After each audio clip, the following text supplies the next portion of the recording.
So, welcome to our next part of our Homegrown 2020 series, where I am joined today with the lovely Lesieli Oliver, who is based up in Auckland. She is a mum of four beautiful, gorgeous kids, and she's also the founder and creator of Juggle and Thrive. So, from what I understand, is that you help busy mums do just that, juggle and thrive. And having four kids, I'm pretty sure that you would know all about it.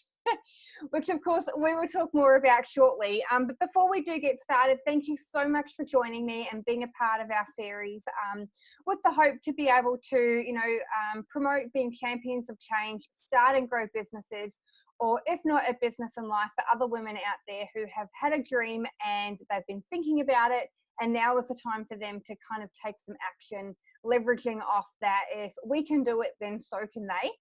I'm very excited to hear a bit more about your story and your business, and of course, be able to share this content out. So thank you again so much for being here. Thank you, Louise, for having me. I feel really honored. Oh, you are welcome.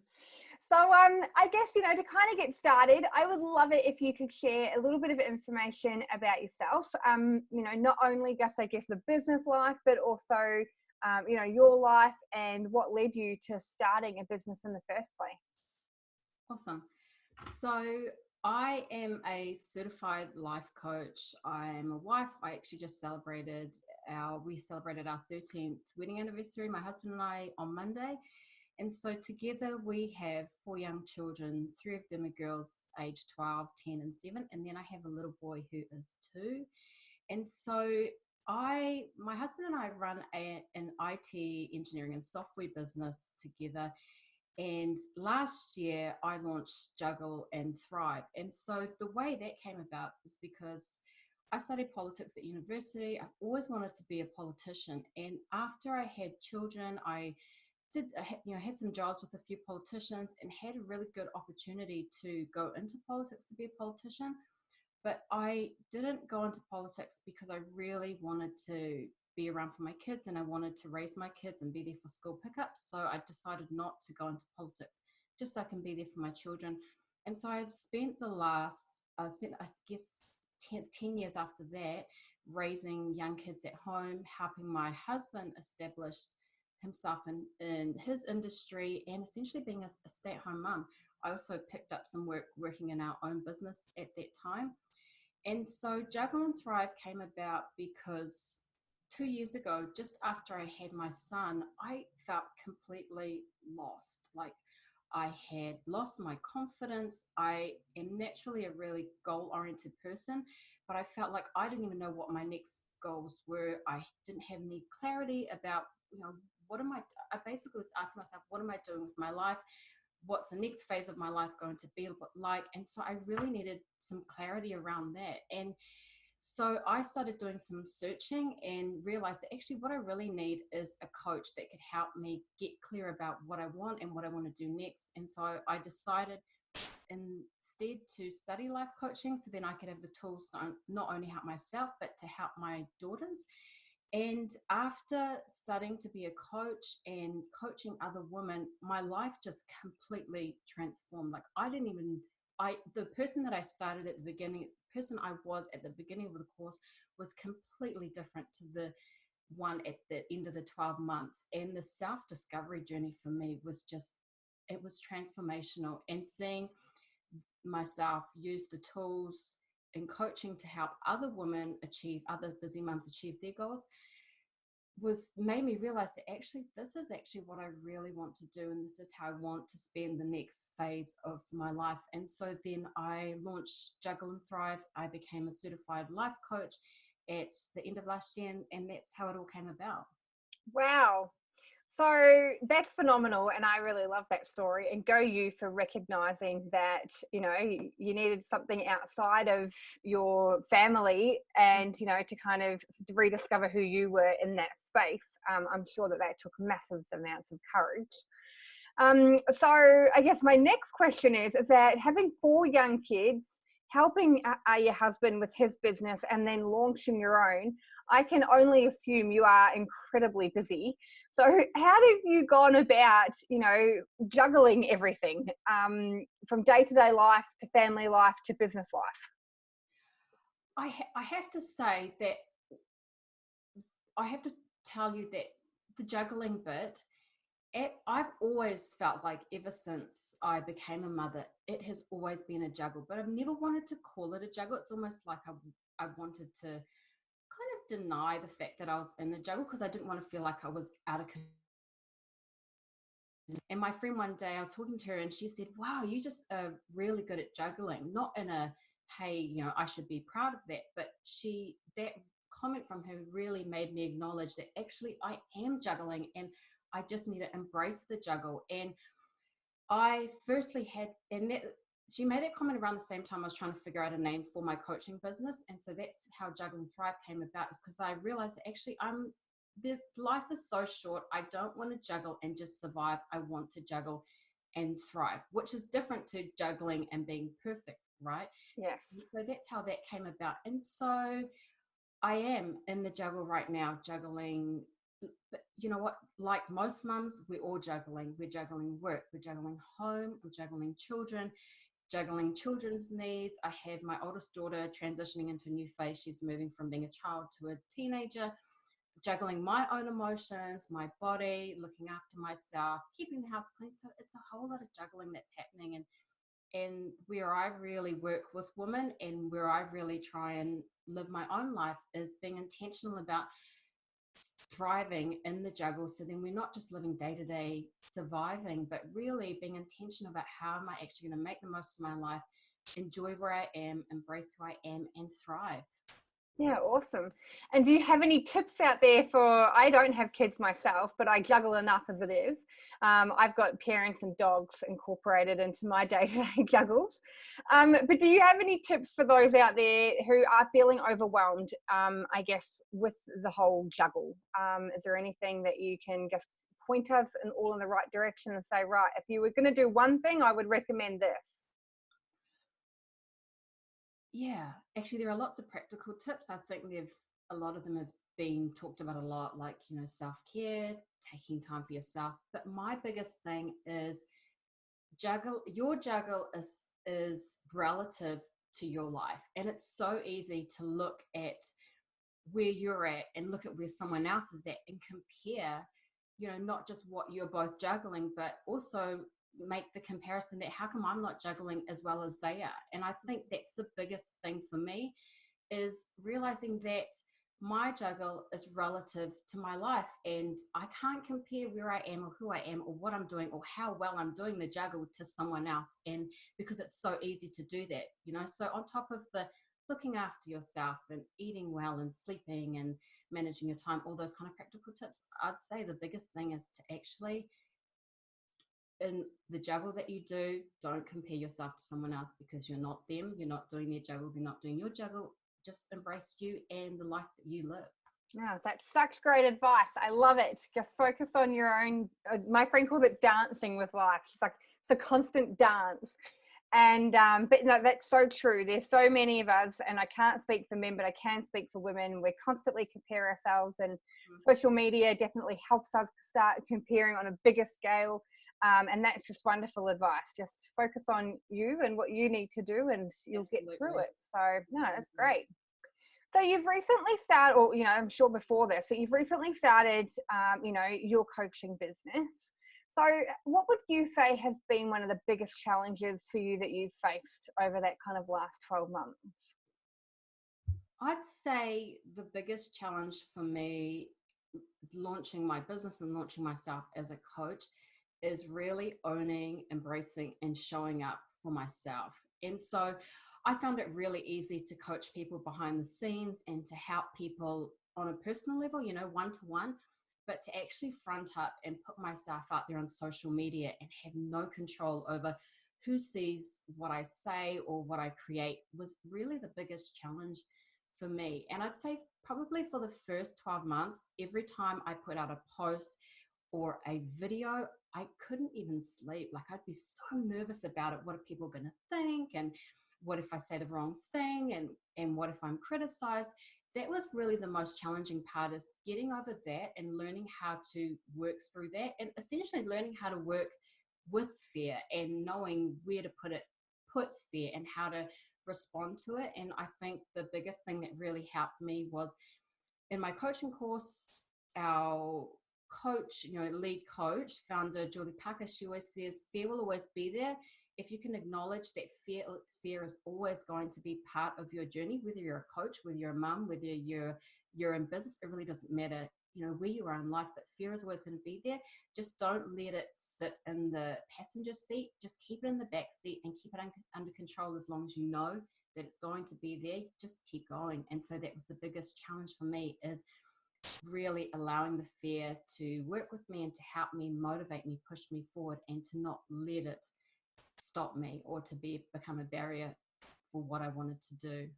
I love this because I work with women in startup businesses, and that is one of our biggest fears, and men too. I work with some men, but predominantly women.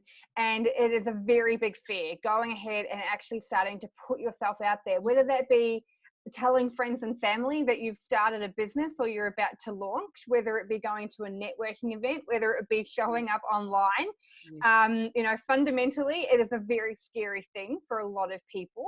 So what would be a piece of advice that you would offer for that woman who knows that she needs to start talking about it, but is feeling that fear? What would you, I guess, recommend for her to help her overcome and just take that tiny step forward?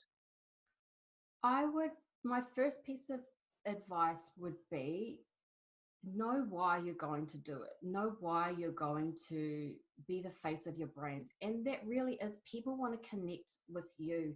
They don't want, and I see this happening all the time, and I see it with women that I coach, they launch a business, but they don't want to get on video. And the thing is, I don't even like getting on video half the time either, but it's really important for my brand, because if I can't show up in the areas I want women that I work with to show up in, then they're not going to be able to show up too. And so people want you to show up and to step out and to, record the videos, launch the content, because they want to be connected to you. And so also another thing is, it actually takes practice, and you just have to record it and launch it and let it go, and not aim for perfection. It's not going to be perfect. It will be imperfect, and that's okay, but learn from it and you'll get better at doing it. And I think the feelings of fear, actually, they do start to diminish, but they'll still always be there. And the thing that I've realized too is that my biggest fear was launching my first video and telling everyone that I was a life coach, and I couldn't sleep for days. But then the challenge to go to the next level, I had to do something else, which was going on live video, which was actually made me scared again. And so every time you conquer the first fear, there's another fear that you have to conquer. So if you realize that it's always going to be there, and that once you go to the next level, like that saying, new levels, new devils, that's just the way it goes. But it's really important that you show up and that you go to that new level, and because it's the only way you're going to grow, right? Yeah, absolutely. I love that. I remember when I used to post my very first videos, like you mentioned, it's terrifying, and you couldn't sleep at night. So I used to post mine, and I would literally have to shut my computer down, turn my phone off for a good 10, 15 minutes, and then brace to get back on and be like, nothing's happened. Yes. Or even in the early stages, one thing that both myself and clients and you would have experienced is too, they're like, I can't believe the amount of support that I've received. I thought everyone would be messaging me, telling me I'm crazy. But, I'm overwhelmed by the amount of people who have shared my posts or commented or messaged me or called me. And that's a really beautiful part as well, is when you start sharing the journey, you'll always have people that, will probably tell you that you can't do it or what are you doing? But that's their belief, not ours. And then you get a massive amount of people that really start supporting you. And that's a really beautiful part of it, I guess. I agree. And if you're launching video, if you're launching a brand, especially on social media, it's really easy to the amount of to see the amount of likes or interaction you're getting with your content or your video as a reflection of how well you're doing. And so you really need, one thing that I really had to get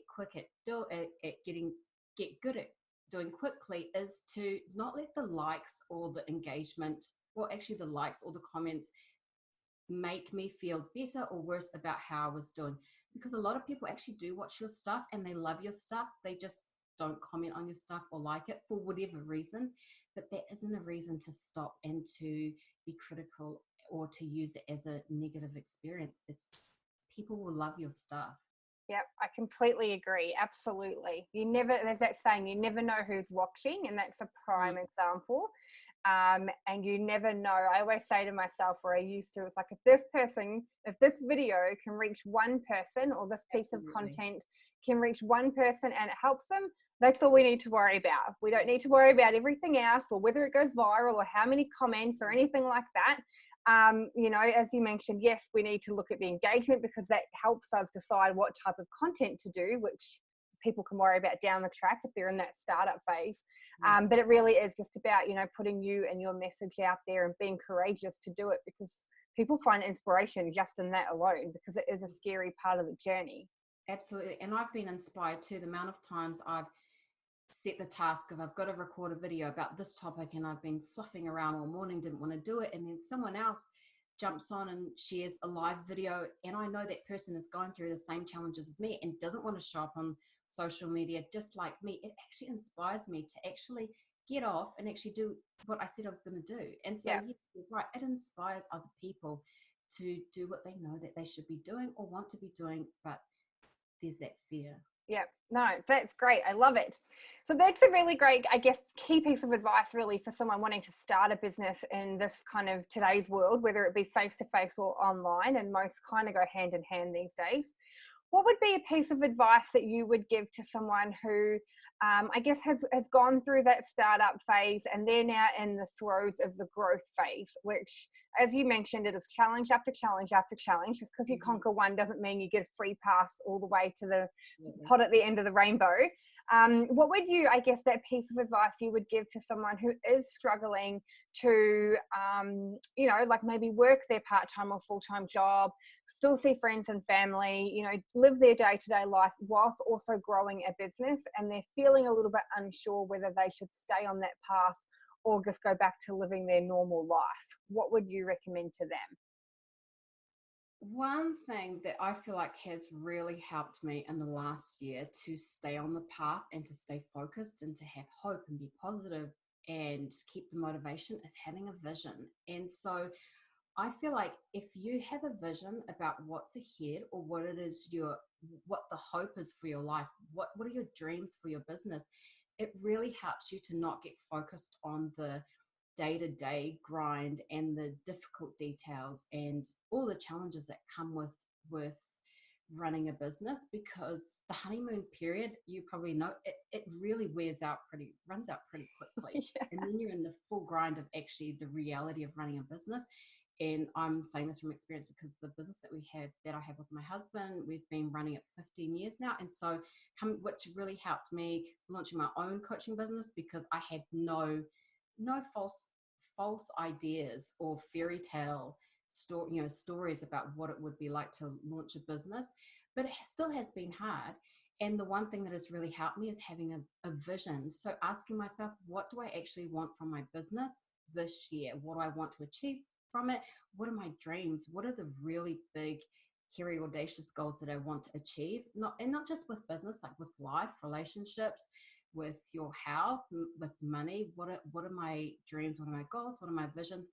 And putting it in a vision board. And so, do you have a vision board, Louise? Yes, I do. Absolutely. I have a vision board too. Actually, I've got mine here. I'll show you. Oh, perfect. Yeah. So, can you see that? So yes, I can. That's my vision board right there. And you know what? If every time I have felt discouraged or felt like I don't know if I could do this, or my goals are too hard, I always look at my vision board, and I just have to spend about 10 seconds even looking at my vision board. And then I'm reminded about actually, what am I about? What's the next small thing I need to do to just make that one small step towards what it is I want to achieve? And so that's the first thing. Another thing is also, this may seem biased because I am a coach myself, but having a coach has just propelled me in terms of my own personal growth, my growth in my business. And so I would highly recommend, if you ever feel stuck, or if you ever feel like you don't know what to do next, don't guess. Go and hire a coach, whether it's a business coach or a life coach. Hire a coach, because a coach will really give you the motivation and accountability and the ideas and the knowledge and the expertise you need to really not get stuck, but to grow and to keep moving. And so that's really an area that I'm really passionate about. I am a coach, but I will always have a coach because I love it. It helps me with every single area of my life. And especially right now, as I'm growing my business, I've got a really amazing coach and she helps me grow my business. She pushes me into the areas I don't want to go to because I'm scared or it's uncomfortable, but the areas that and things I really know I should do to grow. But she's also really gentle and compassionate, and she's really inspiring and motivating.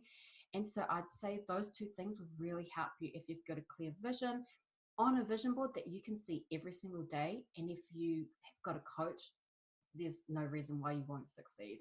Awesome. I love it. Now I'm going to open up another question off that is that throughout the series, there's been a lot of women mention investing in themselves to either help launch a business or grow a business. And that they would say that that has been one of the fundamental keys to their success. So how would you recommend someone selecting a coach? Because, there are a lot of coaches out there who can help with a lot of amazing things. But no coach is unique. So a life coach, no life coach is the same, no business coach is the same. So how would you recommend someone to go, okay, well, if you recommend for me to do that, how do I find the right person for me? How would you recommend for them to find someone great? I'd probably think about, firstly, ask yourself, why do you actually want to work with a coach? Like, what difference is the coach going to make to your life or to your goals or to your dreams? What is it that you really want a coach to support and enable you to do? And start from there, writing a list of what you actually want the coach to do. And then I'd probably go and either ask your friends in business, do they know a coach? Have they worked with anyone? You can Google it. You can go on Facebook. You can ask in groups. And there are so many coaches out there. Then I would actually start just following coaches and seeing if your values align with their values, and having respect and choosing a coach that really inspires you is a huge one. For me, I love that the coach that I work with right now, she is so inspirational. She's like 100 steps ahead of me in my mind. And everything that she tells me to do, I see her doing it all the time. And so you need to find a coach that your values align with, that you know that everything that they're talking to you about, whether it's success or having growing yourself financially, whether it's growing your business, that they're doing this like 10 times better than you are.